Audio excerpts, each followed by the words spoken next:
Hello student, let's continue what we studied yesterday in chapter 3. जब company rule expends ना company rules expand उस topic के बारे में आज हम पढ़ेंगे। जब मीर जाफ़र ने कंपनी का विरोध किया तो कंपनी ने उसे हटाकर मीर कासिम का नवाब बना दिया। जब मीर कासिम परेशान करने लगा तो बक्सर की लड़ाई में उसको हरा दिया। फिर मीर जाफ़र को दोबारा नवाब बना दिया था। अब नवाब को हर महीने 5 लाख रुपए कंपनी को देना पड़ता था। 1765 में मीर जाफ़र की मृत्यु के बाद रॉबर्ट क्लाइव ने ऐलान किया, अब हमें खुद ही नवाब बनाना पड़ेगा। आखिरकार 1765 में मुगल सम्राट ने कंपनी को ही बंगाल प्रांत का दीवान नियुक्त कर दिया। और बक्सर की लड़ाई कब हुआ था? 1764 में ना।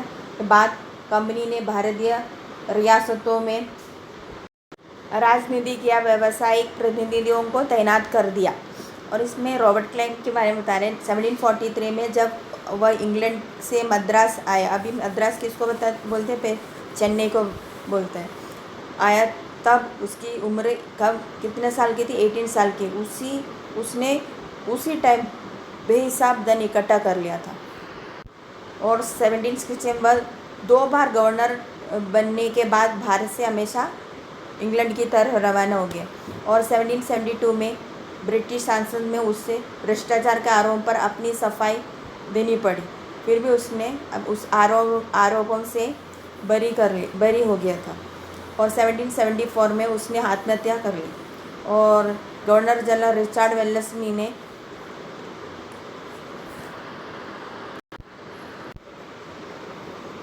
सब्सिडरी फोर्स मतलब एक सहायक संधि करा था उस 1798 से लेके 1805 ना उस टाइम।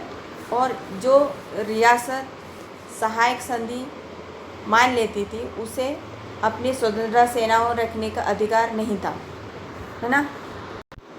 जो सार्वजनिक रकम अदा करने में देर हो रहे थे तब तो जुर्माने के तौर पर उनका इलाका कंपनी अपने कब्जे में लेती थी। उदाहरण के लिए अवध के नवाब का आधा इलाका में वह हैदराबाद के कई इलाके इसी आधार पर छीन लिए गए थे। सहायक संधि इस तरह से होते थे। कंपनी ने इस तरह से अपना रूल एक्सपेंड कर रहा था।